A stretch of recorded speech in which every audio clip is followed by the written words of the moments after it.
What if I told you that every time you look in the mirror, you're not really seeing yourself? You're seeing centuries of ideas, invisible rules passed down through empires, religions, industries, and technology. Rules that quietly decide what is beautiful and what is not. Across history, humans have reshaped their bodies, hidden their natural features, and endured unimaginable pain, all in pursuit of beauty, not because they were shallow, because beauty has always meant something bigger: acceptance, status, power, survival. From ancient rituals to royal courts, from movie studios to social media filters, beauty standards have shaped how humans live and how they suffer. And tonight, we're going to follow the full story, not the glamorous version, the dark one.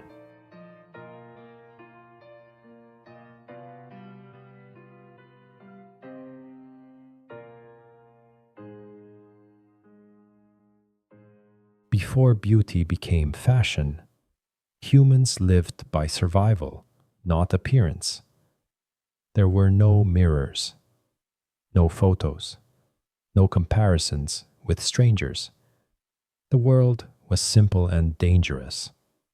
The body spoke before words existed. Strength meant protection. Healthy skin meant life. Clear eyes meant safety.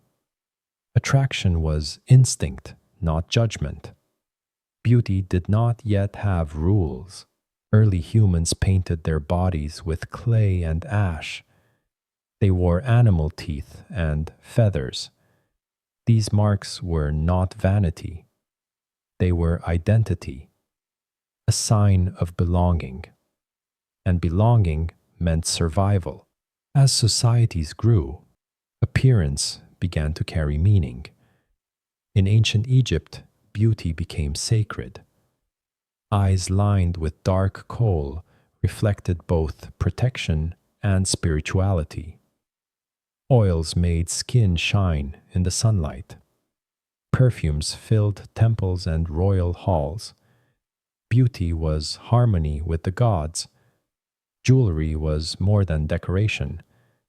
It was proof of status.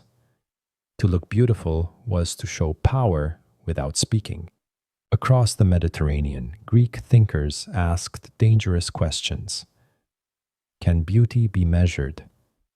Can perfection be calculated? They believed symmetry represented virtue. Sculptors carved ideal bodies into marble, bodies without flaws, faces without fear, eternal perfection frozen in stone. And something changed forever. Humans began comparing themselves to ideals. Real bodies felt imperfect beside imagination. Beauty became a standard, and standards create pressure. As empires expanded, beauty became a language of class. The elite defined elegance. Others tried to imitate it. In China, small feet symbolized refinement. Young girls' feet were tightly bound. Bones bent slowly over time. Movement became painful, but the suffering proved status.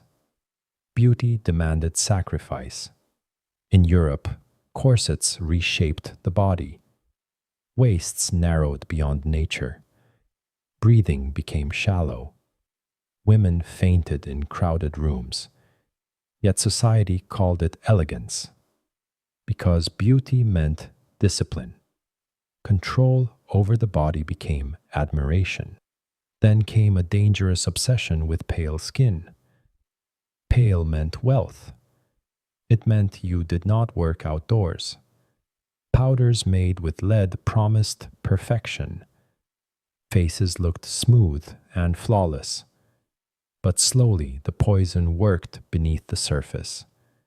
Skin cracked. Hair thinned. Illness spread quietly. Still, people continued, because society rewarded the image. Then mirrors became common. For the first time, people could examine themselves daily. They searched for flaws, adjusted expressions, compared details. The mirror introduced self-criticism. Beauty moved from public to personal. Photography changed everything again. Faces became permanent images. A single photo could define someone forever. People began performing for the camera. Beauty turned into presentation. Then industry discovered beauty. Advertising learned one powerful truth: insecurity sells. Ads created problems and sold solutions. Suddenly, everyone needed improvement.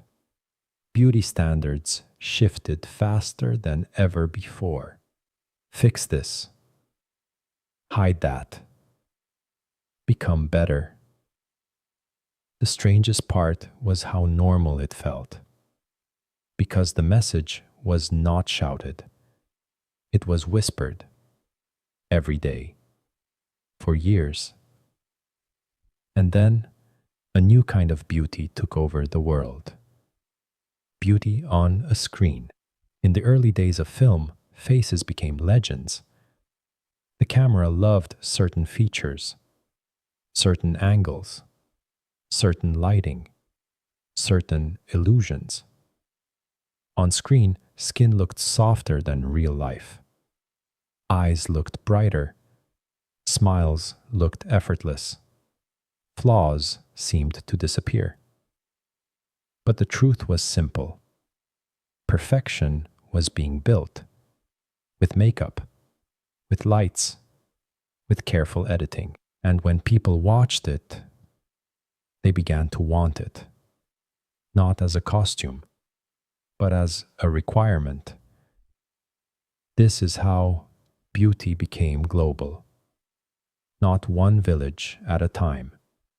Not one kingdom at a time. But one audience at a time. What used to be local became universal. Different cultures started chasing the same reflection. And many people forgot they ever had their own standards. Then television arrived. And perfection moved into the living room. It sat beside families at dinner. It smiled during commercials. It repeated the same message in a kinder voice. This is normal. This is ideal. This is what success looks like. And decade by decade, the ideal kept changing. Sometimes softer, sometimes thinner, sometimes stronger, sometimes impossible. And when people couldn't keep up, they didn't blame the standard.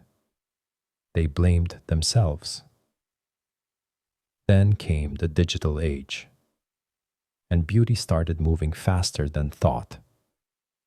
Social media turned everyone into an audience, and everyone into a performer. The stage was no longer a movie screen. It was your phone. Filters reshaped faces in seconds. Skin smoothed, eyes widened, jawlines sharpened, bodies stretched into new proportions. The brain adapts quickly. What you see often starts to feel real, and what is real starts to feel not enough. The comparison never ends, because it isn't monthly, it isn't weekly, it's hourly, sometimes every minute. And now, beauty doesn't just define value. It measures it in likes, in views, in numbers that feel like votes. So why does it still work on us? Why do we still chase it?